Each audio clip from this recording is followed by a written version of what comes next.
Labdien! Esiet sveicināti mūsu podkāstā par lauksaimniekiem svarīgo. Kā jau ierasts, esmu es, Raimonds Miltiņš un Rolands Zeltiņš. Sveiki, Roland! Sveiki visiem! Un, paldies visiem mūsu klausītājiem un sekotājiem. Mēs redzam, ka jūsu skaits strauji aug. Tas nozīmē, ka tas, ko mēs darām, jums noder, un par to, protams, milzīgs prieks. Un turpinām mūsu podkāstu sēriju, un iepriekš esam runājuši par dažādām lauksaimniekiem svarīgām tēmām, par laikapstākļiem, par gaļas lielopiem, par graudkopību, par tehniku, finansēm un cenu fiksāciju graudos un eiriboru, un ko tik ne visādām citādām lauksaimniekiem svarīgām lietām. Šodien mēs veltīsim laiku, lai padalītos ar pieredzi un padiskutētu par vienu no, es teiktu, svarīgākajām nozarēm Latvijas lauksaimniecībā – piena nozari. Tāpēc esam uzaicinājuši pie mums ciemos. Ir viens no piena ražotājiem un arī viens no, teiksim tā, aktīvākiem nozars pārstāvjiem – Sija Lestene, valdes priekšsēdētāju Egilu Seņkānu. Sveiks, Egil! Labdien visiem! Un parunāsim šodien dažādus aspektus, kas saistīti ar piena ražošanu un kas ir no lauksaimnieku ikdienas par izaicinājumiem, modernās tehnoloģijas, kādas šodien piensaimniecībā ir redzamas un kas nākotnē, ko mēs saskatām, ko varētu ieviest. Tā skaitā ilgtspēja, kas ir šīs nozares izaicinājumi, un attīstības virzieni, un kā to ieviest nozarē. Un pirmo gribās uzsākt to sarunu un jautāt Egilam, kā tu nonāci līdz lauksaimniecībai un tad jau piena nozarei beigās? Kā tev tie soļi bija no studiju laikiem vai kā tev tā vēsture veidojās? Es sāku jau strādāt Buldoru tehnikumā studiju laikā, siltumnīcās, tie vēl 70. gadi. Un 85. gadā pēc universitātes, lauksaimniecības akadēmijas, precīzāk toreiz absolvēšanas, sadalē bija palikušas brīvās saimniecības kaut kur Latgalē, un es taču neņēmu pat tā vīzdegunīgi sava bijušās saimniecības, jeb kolhoza stipendiju, jo domāju, es taču neiešu apakaļ uz savu dzimto vietu. Bet tā sanāca, ka bija jāizšķirās tajā sadalē, jo toreiz bija obligāti jāsanostrādā savā specialitātē. Neaizgāju uz Bolvim, bet aizgāju uz savu saimniecību. Un tā man iemet 85. gadā par galveno agronomu. Un tas darbs sākās vienlaicīgi ar PCK 19. plēnuma pirmo darba dienu. Un, ja jūs atcerieties, līdz cik dīvaini, tad tajā brīdī sākās arī perestroika. Tad Gorbačovs pieņēma tajā plēnumā perestroikas virzību. Un 92. gadā, tad, kad bija privatizācija, pusi no tās platības, kas kādreiz bija kolhozam, daļu fermas privatizējām un daļu arī puse zemes šobrīd ir no tā, kas kādreiz bija kolhozam. Un līdz ar to 92. gadā, martā, šobrīd jau 33 gadi, mūsu saimniecība privatizēta, mēs esam beidzot pārdzīvojuši to Jēzus vecumu. Tad tu pēc izglītības esi dārzkopis? Dārzkopis Buldoros un Jelgavā diplomēts agronoms. Forši. Ja runājam šodien par Lesteni, cik šobrīd ir slaucamās gotiņas, kāda ir tā struktūra saimniecībai šodien, kas ir izveidota par šiem gadiem? Mums ir īpašumā 1500 hektāru zemes un vēl 150 hektārus nomājam. Šobrīd ir 420 tieši slaucamās govis un 500 vairāk ir mazāk un lielāki audzēmie jaunlopi, jeb telītes. Un biogāze? Ir? Biogāze partnerība izveidoja 2008. gadā.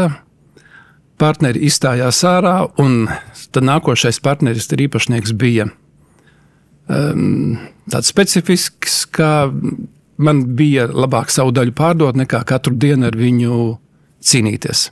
Un biogāze šobrīd ir blakus uzņēmums, ar kuriem mēs strādājam, partnerībā piegādājam šķidrmēslus un saņemam pretī digistātu un siltumu.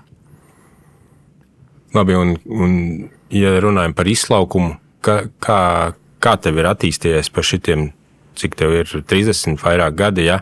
Vienu pašu sākumu govis bija jau. Jā. Un kā ir attīstījies, un kur tu redzi, kas ir tie atslēgas punkti, jautājumi, kā tu sasniedz to šodienas izlaukumu? Kas ir, tavuprāt, tie atslēgas elementi, nezinu, ģenētika, barība, labturība? Zinot 90. gadu sākumu, no kolhozas laikus, tad izlaukums bija 3000, šobrīd ir pie 12, tas ir kāpis 4 reizes, liekas, kas tas ir 4 reizes, bet pārēķinot absolūtās vērtībās, tas ir būtiski. Un, protams, galvenais, lai to rezultātu sasniegtu, tā ir pirmkārt barība ar labturību kopā, sabalansēta, efektīvi izmantota barība. Un tikai tad varbūt, protams, ir efektīva ģenētika. Jo es jau varu nopirkt dārgu bulli, dabūt ļoti veiksmīgu, ģenētiski veiksmīgu govi, bet ja nebūs laba barība un labturība, nekas no tās šķirnes dzīvnieka nebūs. Es uzskatu, ka barība, labturība un tad ir šķirne. Ok, un es vienmēr par ekonomiku un par cipariem. Man bieži vien ir tas jautājums, kā saimniecībā atrast to līdzsvaru starp izslaukumu un efektivitāti. Tas ir tas saimniecības kopējais, vai ir kaut kāds mērķis tur. Ir zināms, ka nav māksla izslaukt 14 tonnas no govs gadā, bet ir māksla nopelnīt no katra litra. Kā to atrast? Ļoti labs jautājums. Katram jau tas ir sava pieeja. Mēs cenšamies ieguldīt gan investīcijās, gan iekārtās, gan aprīkojumā pašu modernāko un efektīvāko. Mums ir arī barības maisītājs, izdalītājs aprīkots ar automātisko sausnes laboratoriju, kura ir sasieta caur mākoni, caur internetu ar barības speciālistiem un fermas menedžeriem. Tas palīdz ļoti efektīvi nodozēt no vajadzīgā daudzumā pēc sausnes barības līdzekļus, lai viņi nemainīgi katru dienu ir vienādā daudzumā, vienlaicīgi nepārdozētu, bet ekonomējot visas dārgās iepirktās izēvielas. Un līdz ar to var censties ražot varbūt no govs 14, 15, bet ja es centīšos tādu rezultātu sasniegt un nerēķināšu, cik man tas litrs maksā, ir saimniecības, kuras jūtās varbūt komfortā arī ar 9 un 10 tūkstošu izlaukumu. Un pie manis ir bijuši ciemos rietumnieki, un viņi arī uzdevuši jautājumu, kāpēc jūs latvieši cenšaties tādus, lielus izlaukus, un ko jūs dzenaties pakaļ? Un tad mēs stāstam, ka mums vienkārši ir daudzas izmaksas, ir dārgāk nekā viņiem, vienlaicīgi subsīdija līmenis ir kopumā zemāks, tāpēc mums jātur ir lielāks fermas un jāatzinās pēc izlaukuma, kas sasniegt 10 un vairāk. Lai gan Latvijas kopējais izlaukums nav ļoti slikts, bet ekonomika jau pasaka priekšā. Ir svarīgi, cik no katra litra paliek pāri. Tieši tā. Vai paliek peļņa. Tas atslēgas vārds ir, kad jūs savā saimniecībā esat izreikinājuši. Jā, mēs rēķinām pašizmaksu, un jau gadi 10 esam kopā ar konsultāciju centra ekonomistiem, kur rēķina vidējās, mazās un lielās saimniecībās pašizmaksas struktūru. Un līdz ar to vēlāk lopkopī ir analīze par šīm grupu pašizmaksas struktūras izmaksām. Un ir interesanti paskatīties, kas no tā ir redzams pa gadiem. Lielās saimniecībās, protams, vairāk ir darba alga un pirktā lobarība. Mazās saimniecībās šī struktūra ir savādāka. Bet svarīgi, lai no tā saražotā piena paliek peļņa. Un tāpēc nav pašmērķis dzīties pēc lieliem izlaukumiem, un es nedzenos priekš tādiem lieliem, un man kādreiz kolēģi teikšu, kad tu būsi pāraudzības tur tajā topā, es saku, nebūšu, tāpēc, ka es nedzenos pēc lieliem izlaukumiem, mums vajadzīgs, lai mums no tā ir peļņa, lai mēs varam dzīvot. Principā mēs šobrīd braukājot pie lauksaimniekiem, pienniekiem un arī uzstājoties dažādos semināros, uzsveram, ka pie šī brīža piena cenas ir jāpaliek pāri 3, 5, 6 centiem. Man gribās apstiprinājumu vai noliegumu, vai mēs domājam pareizi. Kā ir pie 50 centiem, taču var dzīvot? Šobrīd, runājot par marta cenu, februāra marta, jā. Vidēji Latvijā varētu būt 49 vidējā temperatūra piena tirgu. Tad mums pēdējā 2 gadi pašizmaksa ir 46 centi. 46 centi. Tas nozīmē, ka mums ir pārdošanas cena ir labāka, kooperatīvā e-pirms, jo mums ir labs sausnes, jeb tauku saturs ir 4,3. Līdz ar to mums ir piena cena 51,52. Un tie 6-7 centi paliek. Bet jāsaka tā, tad tajos 46 piena pilnās pašizmaksas aprēķinā, tur ir visa pašizmaksa ar visu lopu izaudzēšanu, ir 7 centi ir amortizācija. Un amortizācija ir ēkas, būves, iekārtas, mašīnas, daļai arī tie traktori, kas nodrošina lobrības savākšanu. Un tie 7 centi ir liekas būtiski. Bet mēs viņus arī katru gadu šīs pamatlīdzekļus atjaunojam. Un nevis noēdam līdz kliņķim, tad, kad viņš ir sabrucis, tad meklējam jaunu. Es mēģinu tā veiksmīgi pārdot otrreizajā tirgu, tās būtiskās iekārtas, kā piemēram Silokings, un lai strādātu stabili, jo tā ir mašīnai, kurai jāstrādā 24/7. Un govs kā atgremotājs, ja tu vienā reizē viņu nepareizi pabaros, piens nokritīs. Un atpakaļ tu vari nedabūt pēc 2-3 nedēļām. Ok, tad, ja es pareizi saprotu, tad bez amortizācijas var strādāt ar 40 centiem. Tā, rūpi reiķināt. Amortizācija jebkurā saimniecībā būs kaut kā veca ferma, bet viņa būs niecīgā līmenī. Jā, varbūt viņam tā amortizācija būs 1-2 centi. Bet katrā gadījumā ir jārēķina, cik paliek no piena pāri. Protams, šādā veidā ar šo šausnes laboratorijas uzskaiti, ikmēneša grāmatības uzskaiti, veiksmīgi redzu katru mēnesi, sekoju pakaļ Excel tabulās, cik mēs lietojam pašražotā plus pirkto barību uz vienu pārdoto, nevis saražoto, bet pārdoto litru. Un mums ir mērķis visu laiku noturēt viņu zem 20, 18, 19 vai 20 centus. Perfekti. Un to mēs gribētu redzēt visās saimniecībās, piena saimniecībās. Bet tu jau pieskāries vairākus aspektus, kas ir tajā visā pašizmaksā iekšā.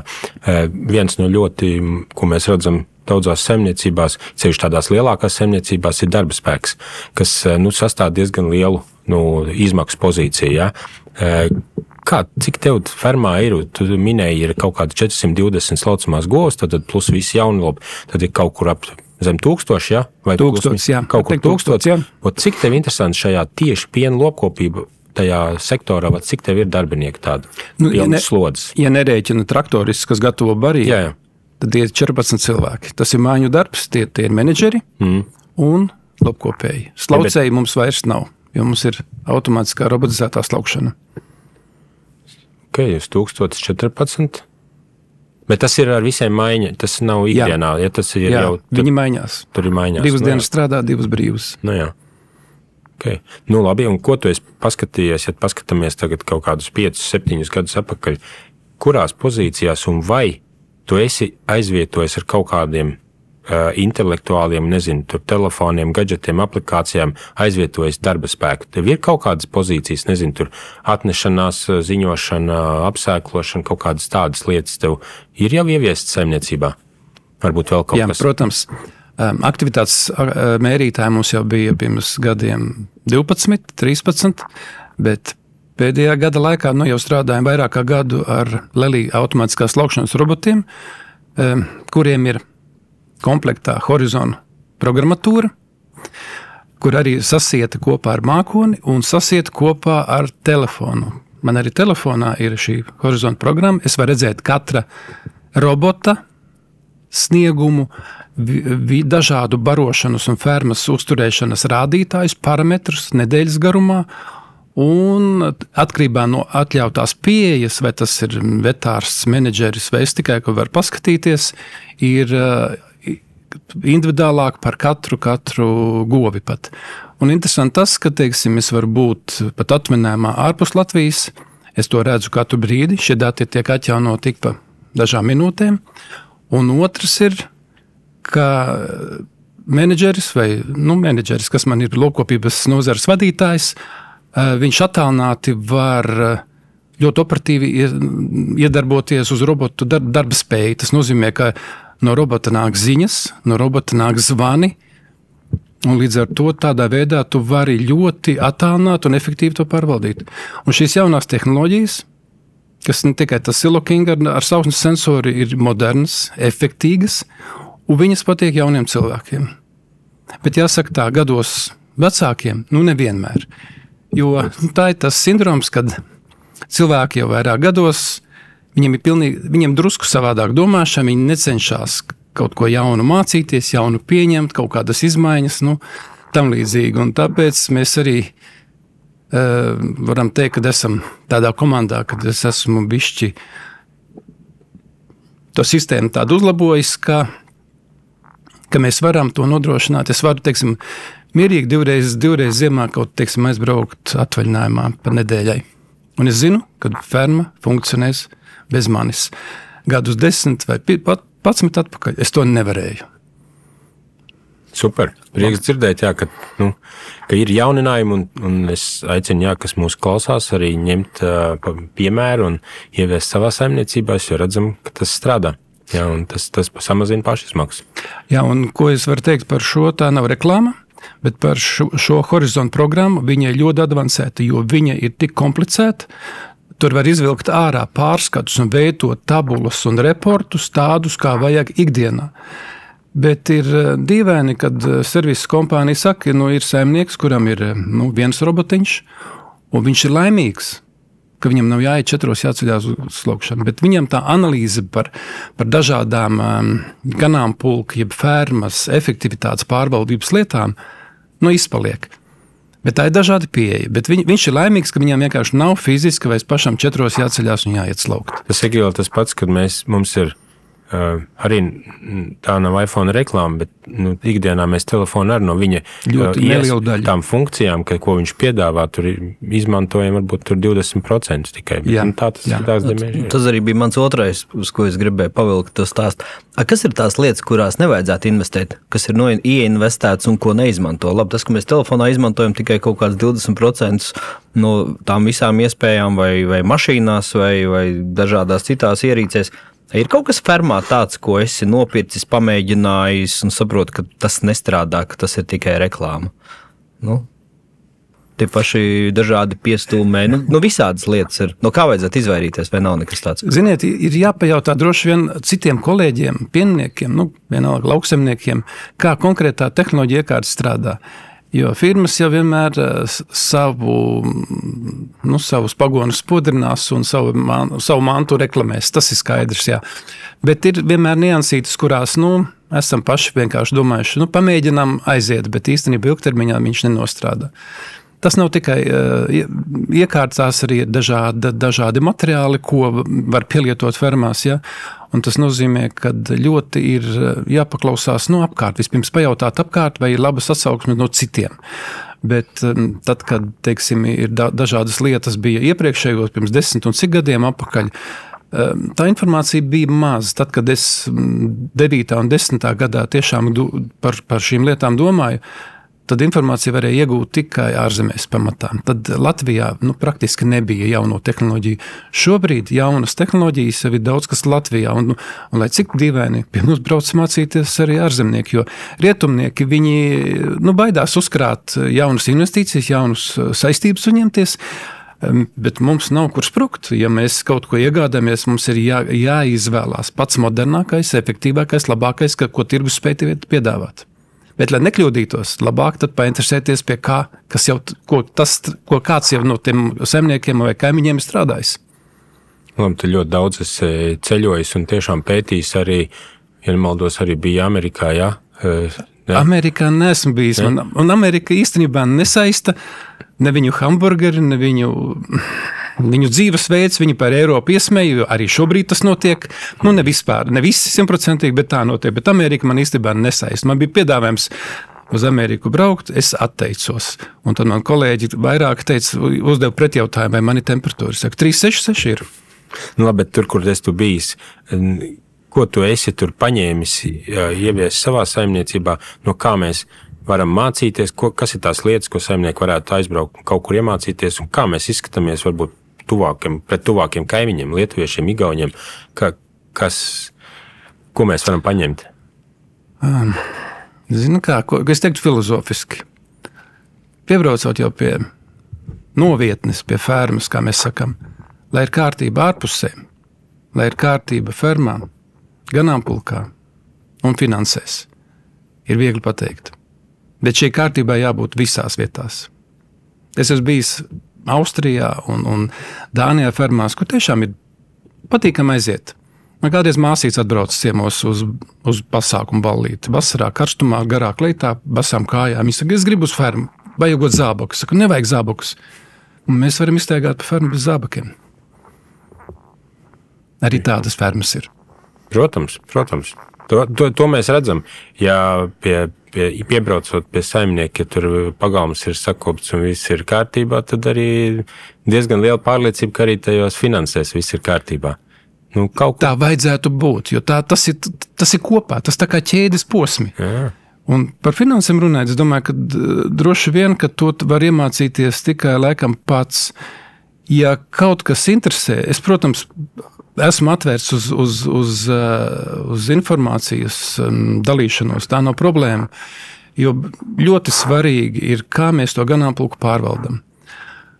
Un pirms gadiem 3 vēl Covid ierobežojumi bija, es biju nelielā seminārā, ko Balta Vet kompānija taisīja, un bija semināra vadīja Krievijas izcēlesmes menedžeri no Izraēlas.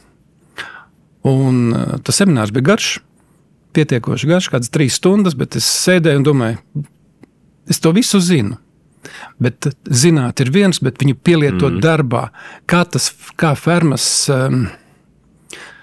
menedžments ikdienā, kā viņš rotē no teļa piedzimšanas līdz attaudzēšanai, līdz turēšanai, atkal sēklošanai. Tas nozīmē piena dienas, starpnešanās intervāli, viss kopā. Un ja tu kaut kur šitu palaid garām, tu vienkārši katru dienu pazaudē naudu. Arī goju veselība. Tu vari katru dienu pazaudēt naudu. Ja ir viena govs, tas ir viens cipars. Vienalga, par kuriem parametru runājat. Ja tev ir 100 vai 500, tā ir baigā nauda, ko mēs varam iegūt un pazaudēt. Un tas nozīmē turēt pulsu uz to rotāciju, kā notiek šīs fermas dzīve. Tur var iegūt vai zaudēt. Bet igauņi lietuvieši mums priekšā kaut kur, kas viņiem ir labāks, kas mums ir, kur mēs atpaliekam šajā? Igauņi priekšā viennozīmīgi ir lielās fermās, jo viņi jau gada 20 atpakaļ jau pieņēma kursu. Viņa vidējā rādīt, Viņi pieņēma kursu uz modernām fermām, viņi nelasīja balsis vēlēšanās par katru pirmo govi. Viņiem tas notika diezgan varbūt dramatiski, tur noteikti arī nebija cilvēki priecīgi par to. Un viņiem pamatā ir lielās fermas, kurām ir labi apstākļi, radīti šīs fermās un augstāki izslaukumi. Lietuvā izstrādāja noteikumus, lai investētu lielās fermās. Jā, modernās konkurētspējīgās. Un igauņi ir piena ražībā, ekonomikā priekšā. Lietuvieši ir priekšā pārstrādē. Lielos izmēros ir Lietuvai problēmas, bet tur pamatā 3 nelieli kombināti, kas nodrošina šo pienu saražoto pienu pārstrādi un konkurēšanu kaut kādā veidā Baltijas un ārējos tirgos. Un, ja pastās uz Latviju, kur mēs esam, ne šur, ne tur. Mēs mētāmies kā tādas lupatiņas pa vidu kaut kam starp vešiem. Mums ir pat daudz pārstrādes uzņēmumu. Pat daudz viņu ir. Skan briesmīgi. Jā, skan briesmīgi, bet diemžēl.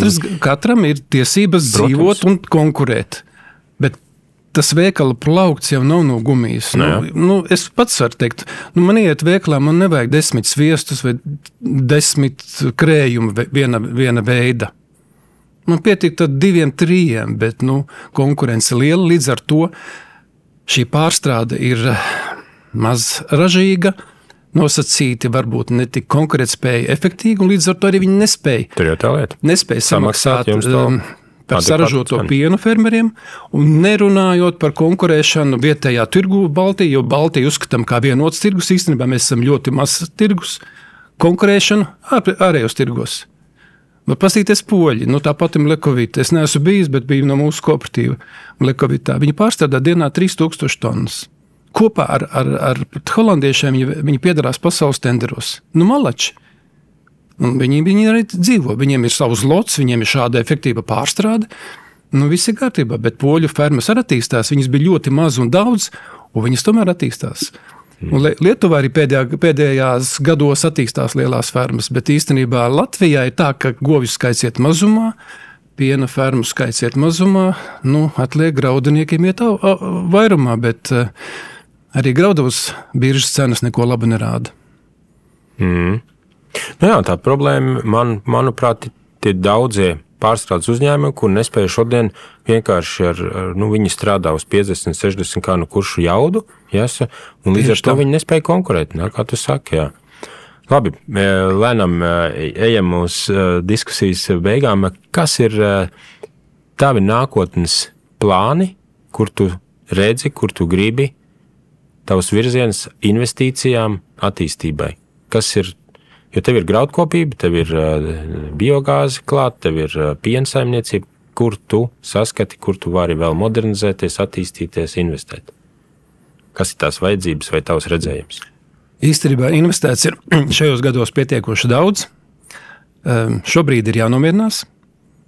Protams, es arī palieku prātīgs ne tā kā vidējā temperatūra Baltijā un Latvijā, kad cilvēki pagājušā gadā ir uzkrājuši vairāk, mazāk prātīgāk tērējuši. Līdz ar to es arī esmu prātīgāks kā uzņēmuma vadītājs. Necenšos grābt un pirkt labi pa kreisi, bet atmaksāt pirmkārt esošās saistības, kas ir, un investēt arī darba spēkā, lai būtu arī vērtīgāka ģenētika, lai tie lopiņi tiešām būtu, kā es esmu redzējis Eiropas fermās, ka viņi tiešām ir ģenētiski izlīdzināti un ļoti efektīgi. Tas nekas, kad, teiksim, holandietis vai vācietis saka, viņiem pietiek 9-10 izlaukums, viņiem vairāk nevajag, jo tad rotās papildus problēmas. Izmaksās veselībā, medikamentos, ja? Bet tas ir izaicinājums, kādā veidā attīstīties priekš. Es redzu labākus dzīvniekus, tās ir nākošās efektīvākās paudzes, kas var mums nest pienesumu. Augkopībā lielas investīcijas es tā kā neredzu. Protams, mums nav ļoti moderni kvadraka traktori ar kapurķiedēm, kas varētu dubļos pavasarī, ja martā cauri dragāt, bet miglotāji GPS precīzām noneses prauslām mums ir, un minerāmās kliedētāji ar precīzo izsēju ar GPS ir. Tā ka tur šīs tehnoloģijas ir pietiekoši advancētas. Labi, ko tu dari brīvajā laikā? Kā tur atpūties no visa tā un vaļasprieka, hobija? Kas ir tavs tāds, ārpus darba? Pirmkārt, tā ir ceļošana. Redzēt pasauli. Un 4. gadā, kad nodibinājām pirmo kooperatīvu, mēs bijām tādi nelieli 7 saimniecības, un tad jau bišķi vairāk pievienojās. Un tad, kad mēs sākām braukāt pa Eiropu, skatīties fermas, skatīties izstādes Dānijā, Eiropā, Parīzē, tas bija kaut kas jau pavisam cits. Un tad, kad mēs sākām vienkārši samesties kopā atvaļinājumos ceļot, pateicoties kooperatīvam, es esmu uzdrošinājies izbūvēt vienu fermu, otru. Un es nekad nebūtu tāds kāds šodien, ja es nebūtu tādā komandā bijis kā Dombiedru kooperatīvā. Tas nozīmē, mēs kopā varam viens otru tikai papildināt. Tas ne tikai biedra plecs, un pateicoties arī šādām aktivitātēm, es ieraudzīju pasauli, un man pavisam cits redzes leņķis, es tā pats sevi jūtos, nekā tas bija pirms 10 vai 20 gadiem. Pirmkārt, tā ir ceļošana, un ceļošana nevis briesmīgi dragājot, bet atpūšoties foršā komandā, foršā vietā. Principā jālien ārā no ierakumiem. Daudziem. Arī. Dažādi. Jo nedrīkst īstenībā norakt tikai darbā. Un tas ir briesmīgi, ja tas darbs ir kā katorga. Ja zemnieks, fermeris nāk uz darbu, jūtās tā kā tādā mokās katorgā, lai tas ir viņa paša īpašums, viņa paša darbs, bet tā ir mūsu nelaime. Baigais prieks, paldies, Egil, tiešām, ka padalījies ar savu pieredzi, ar savu stāstu, un es esmu 100% pārliecināts, ka kāds no piensaimniekiem, no klausītājiem, no saimniekiem kaut ko var paņemt no šī, jo tiešām ļoti interesants atziņas, kur tu vari ietaupīt, kur tu vari kā jārēķina un daudz un dažādas lietas. Tā kā, paldies tev par laiku, par atsaucību, ka atbrauc ciemos pie mums. Paldies. Es vēlos piebilst, katram saimniekam būtu ļoti labi jādraudzējas ar savu grāmatvedi, lai kāda viņa ir. ļoti laba atziņa. Un īstenībā grāmatvede strādā ar to, kas bija ar vēsturi. Bet tas nozīmē, ka saimniekam pašam jābūt arī finansistam, jeb ekonomistam, kā domāt, rēķināt un projektēt un plānot uz priekšu. Bet es domāju, ka ļoti labi jādraudzījās ar grāmatvedi, lai zinātu un tu pārskatītu pats savu saimniecību, kas ar mani notiek. Ja man nav datu, tad prasa grāmatvedēji. Ir jau daļa datu man pieejama, bet ne visi. Jā, super atziņa. Tā kā jā, un to, ko jau tu teici, jādalās ir. Dalamies ar savu pieredzi, ar saviem puniem, ar savām veiksmēm, un tā mēs tikai varam viens otram palīdzēt kļūt efektīvāki, labāki, vairāk paliks naudas maciņā, un būs forši, varēsim ceļot, varēsim atpūsties un baudīt dzīvi. Ja kas, zvaniet. Jā. Un, rakstiet. Jā, tiekamies tad nākošajos podkastos par lauksaimniekiem svarīgo. Visu labu un tiekamies kaut kur uz lauku.